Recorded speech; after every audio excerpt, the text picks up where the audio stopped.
Buenos días, buenas tardes, buenas noches. Muchas gracias por estar de nuevo aquí. Pese a las circunstancias que hoy me traen de nuevo aquí, de nuevo, en esta posición de oposición, en este otro lado de nuevo, para hacer denuncia. Y precisamente por eso vuelvo, para volver a denunciar, para volver a hablar de los payasos que vuelven a gobernar, de los asesinos, de los narcotraficantes, hablar de aquellos que dicen supuestamente ser los nunca, pero que son los siempre. El mensaje para los nunca que están a la expectativa del gobierno de Abelardo de la Espriella, ¿qué tiene para ello? Pero los nunca son a los que nunca les tocaba gobernar, a los que siempre los excluían. Los dueños de esos apellidos de mierda que nos han gobernado a lo largo de la historia del país. Y para denotar lo que se viene, solamente basta con analizar el discurso de el recibimiento de las credenciales por parte de Abelardo de la Espriella para identificar lo siguiente. Colombianos han votado por un nuevo estilo, por un nuevo modelo, por un nuevo orden y por una nueva forma de hacer política y ejercer el gobierno. Para identificar si lo que este sujeto está diciendo es cierto, veamos cuáles son los nombres que están en el sonajero para ocupar los cargos de su gabinete ministerial. La primera cara nueva que tenemos en el sonajero es Elsa Noguera, que fue ministra de Iván Duque y adicionalmente fue alcaldesa de Barranquilla. Recordemos ese escándalo donde 900 millones de pesos destinados a suplir necesidades básicas de la población de la tercera edad se perdieron. Algo anda mal. Y no es una cara nueva, así como pregona Abelardo, que son los nuncas. Recordemos que esta señora le debe la llegada a la alcaldía de Barranquilla a nada más y nada menos que el Clan Char. Clan Char que también se vio beneficiado durante la alcaldía de esta tipeja, porque no se le puede decir de otra forma, tipeja, se vio beneficiados recibiendo terrenos que debían ser adjudicados o debían tener otra destinación distinta a supermercados. Es decir, la alcaldía favoreció entregando terrenos con muy buen posicionamiento, con posicionamiento estratégico en cuanto a vías principales y demás, para que estos señores abrieran más supermercados Olímpica. En el sonajero del Ministerio de Defensa tenemos un listado de joyitas, de plaga, ratas. ¡Ya valió madre! Y empezaremos hablando de Andrés Beltrán, exalcalde de Barranquilla y miembro, líder del movimiento Salvación Nacional, un movimiento cristiano. Este tipo fue destituido como alcalde debido a que se probó en la Comisión Nacional Electoral una doble militancia, que cuando era candidato como alcalde para la alcaldía de Bucaramanga le hizo campaña a miembros, miren los partidos políticos, a miembros que aspiraban al Consejo de Barranquilla de los partidos, militantes de los partidos Conservador, Cambio Radical y Partido de la U. Miren la línea de los nunca, los que nunca han gobernado. Cambio Radical, Partido de la U y Partido Conservador. Porque no puedo hacer nada bien. Él era candidato de Colombia Justas Libres, el mismo partido al cual milita esta doble faz camaleónica Jennifer Pedraza, y por ese motivo se tuvo que suscitar a unas nuevas elecciones en Bucaramanga. Adicional a esto, este tipo, Andrés Bulla, estuvo inmerso en un escándalo porque durante su alcaldía se desaparecieron toneladas de chatarra. La chatarra es muy buen negocio y por eso hoy quieren acabar las cooperativas de reciclaje y quieren monopolizar ese sistema porque el reciclaje está dando buena plata. Resulta que la gente inmiscuida en las entidades públicas que se encargaban de resguardar esta chatarra por parte de la administración distrital fueron los señores Oscar Ramírez, cuñado de Andrés Bulla, y su esposa Paula Ramírez. Adicional a esto, este sujeto ha sido requerido por maltrato animal, dado que durante su alcaldía las entidades que estaban destinadas a salvaguardar los derechos de los animales no cumplieron con las labores encomendadas a dicha entidad y dadas las negligencias, esto desembocó en la muerte y en el maltrato de cientos de animales. El segundo nombre que nos suena para el Ministerio de Defensa es... Yo te conozco. mi amiguita, mi mejor amiga, Estefanio Lince es un ignorante. María Fernanda Cabal. Y es que de esta joyita no vale la pena hablar en un solo video. Así que los invito a ver el video anterior que hice de ella, que tuvo bastante alcance, pero que ya es bastante antiguo, así que vale la pena hacer otro de esta 70 hijueputa. El tercer nombre que suena para el Ministerio de Defensa es el del ex general Eduardo Zapateiro, que como bien ustedes lo recuerdan, durante el estallido social fue el general del ejército destinado a esas zonas claves como lo fue Cali, Puerto Resistencia, como lo fue Popayán, y del cual derivaron aquellas órdenes que desembocaron en la vulneración de derechos humanos de muchos jóvenes protestantes y el fallecimiento de civiles. El tipo es un claro ejemplo de cómo el fin justifica los medios, de mano dura, de plomo es lo que hay, plomo es lo que viene. Y lo preocupante del asunto no es solamente, sino también el talante de ser humano que tendría una de las carteras más importantes del gobierno nacional. Es un tipo que, acostumbrado a sacar provecho de su posición de poder, maltrata a las personas. Y debido a esto, el 8 de mayo del año en curso, la Fiscalía anunció la apertura de una investigación donde se le imputan los delitos de acoso sexual contra 2 subordinadas del ejército cuando él era general en dicho momento. Otra de las collitas que suena es Marta Lucía Ramírez. Otra de las mismas que siempre ha estado enquistada en ese poder, pero perdón, para ustedes son los nuncas, los que nunca han estado gobernando. Pero esta señora ha estado presente en el gobierno Uribe, ha estado presente en el gobierno Santos y ha estado presente en el gobierno Duque. Una joyita, una malparidita, que no bastándole con chupar la teta del Estado durante tantos años, recibiendo millones y millones en salarios, ha sido investigada en Italia por lavado de activos, por lavar plata, por el tema de PDVSA. Adicionalmente, ha sido auspiciadora del narcotráfico con todo este escándalo de Memo Fantasma y con pagarle una fianza en Estados Unidos a su hermano que cayó preso por bandido, sino que también fue investigada por la compra de armas, por mercenaria, por la compra de armas a grupos criminales organizados en Italia, donde en el curso de esta investigación también fueron inmiscuidos 3 altos mandos de Jorge 40, el mismo, el paramilitar. Y para que se muerdan el culo, tenemos a Carlos Lucio, exguerrillero del M-19 y representante de esos ideales de reivindicación a través de la lucha armada, del cuales ustedes abelardistas tanto critican. Pues resulta que este tipo, cuya historia de vida no solamente es reflejo de las incoherencias del discurso de este sector ideológico de la población colombiana, como lo es el ahora naciente abelardismo, es el reflejo de incoherencias en el sentido que, siendo un exponente de la reivindicación social a través de la lucha armada, lo que hoy llamábamos socialismo del siglo XX y socialismo del siglo XXI, para llegar al poder a través de las armas, resultó siendo el bastión del empalme de Abelardo de la Espriella. Asumiré el gobierno de un país profundamente quebrantado. Siguiendo el discurso de Abelardo, dice que recibe un país en quiebra, en ruinas.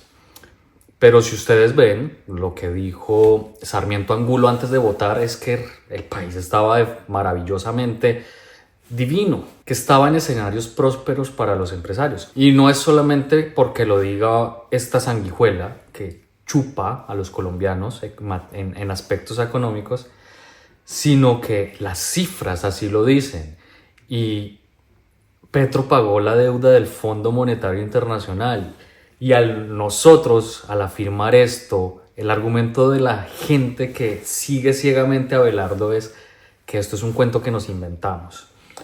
Pues para que se muerdan el culo, la revista más capitalista por encima de ustedes, tías amargadas, arrugadas, uribistas, la revista The Economist dijo que Colombia era una de las economías emergentes más fuertes del mundo, para que se muerdan el culo. A pesar de los ataques, de los insultos, de los malos tratos y de los atentados personales, no nos dejamos intimidar.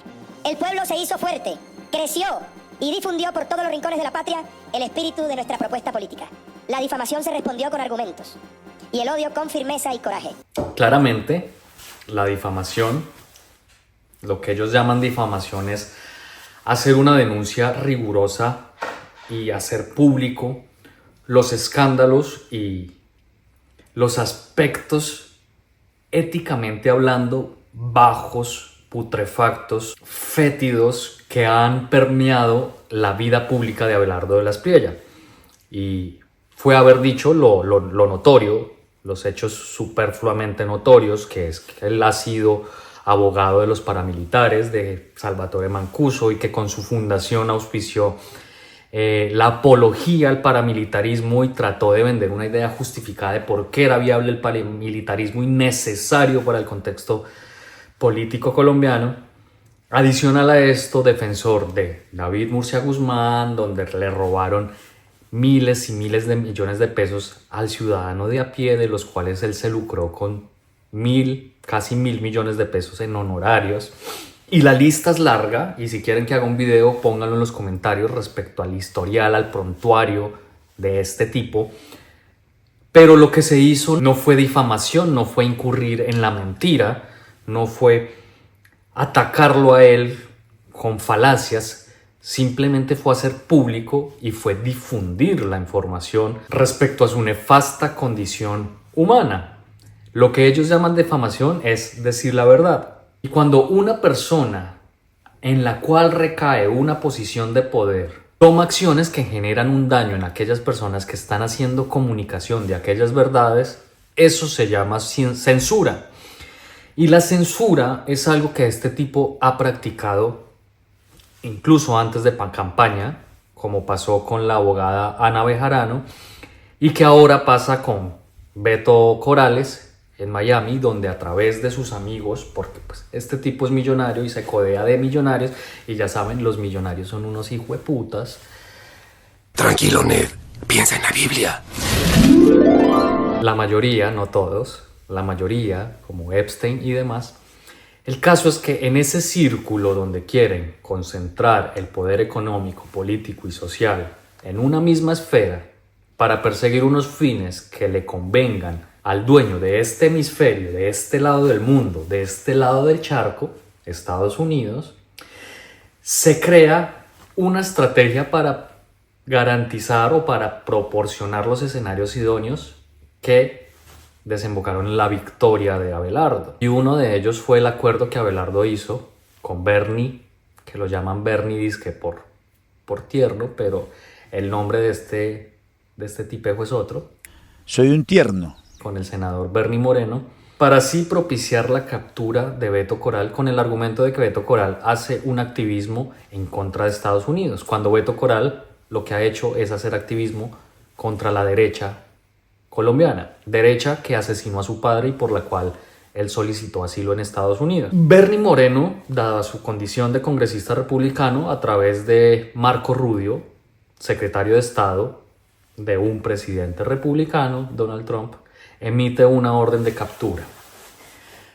Qué curioso que la democracia más potente del mundo no respete la separación de poderes entre rama legislativa, ejecutiva y judicial, donde la judicial sería la única competente en emitir una orden de captura. El pueblo ha roto, además, queridos compatriotas, una constante que parecía inexorable en todas aquellas naciones que cayeron en las garras del peligroso socialismo del siglo XXI. Allí donde los regímenes lograron instalarse, esos regímenes del socialismo del siglo XXI terminaron perpetuándose en el poder a través de la utilización del sistema electoral como instrumento de dominación. Este tipo, ni siquiera en 30 segundos de discurso, logra tener una coherencia fuerte, en el entendido que él mismo se contradice en menos de 30 segundos. Él habla de un régimen que estaba en el poder, haciendo referencia a Gustavo Petro. Los regímenes, en muchos casos, sí llegan a través de la elección popular y la tergiversan para perpetuarse en el poder. Perpetuarse, característica que no aplica para Gustavo Petro, dado a que no hay una perpetuidad, dado a que él realizó unas elecciones y claramente reconoció que la derecha ganó. Los regímenes tienen características donde no solamente hay perpetuidad del poder, sino también hay censura a aquellos sectores que lo contradicen.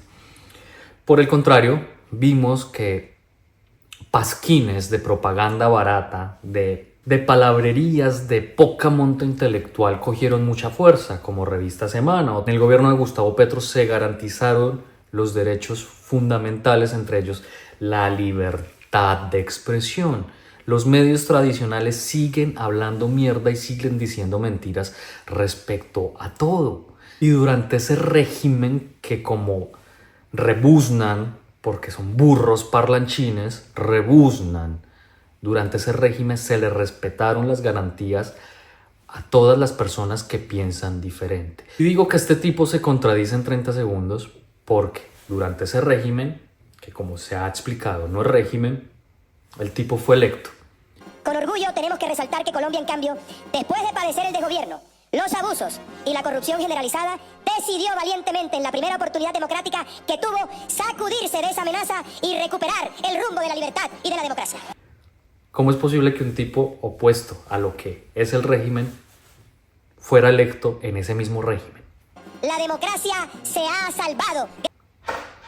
Son estupideces, son mierda que sale de su boca, que sus seguidores se comen porque les gusta eso, comer mierda, y por eso eligieron esto, porque quieren seguir comiendo mierda. Son como la hija bonita que un papá tiene y a la cual se le dice no se vaya con el Brian, la va a embarazar, y efectivamente se va con el Brian, que le pega, la maltrata, le da mala vida, pero ella lo adora, lo ama.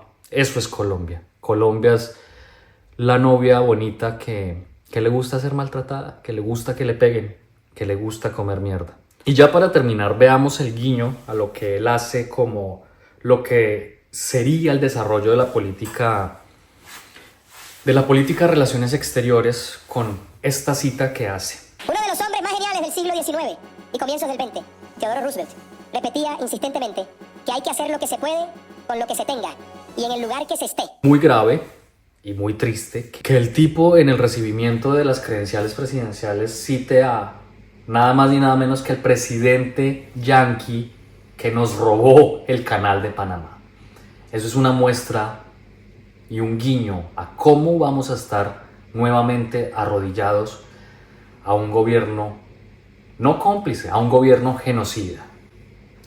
Entonces, país de cafres, país de desagradecidos, no en mis palabras. Pero yo no voy a sacrificar a mi familia por este país de desagradecidos, desleales y cafres. Tenemos que superar esta tusa.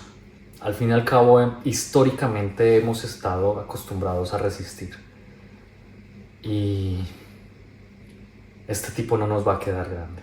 Colombia va a seguir resistiendo, la selva va a seguir resistiendo, porque lo último que se acaba en esta vida es el amor.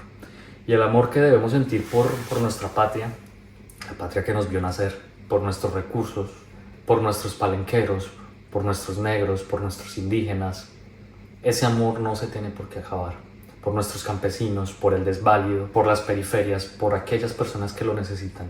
No se tiene por qué acabar.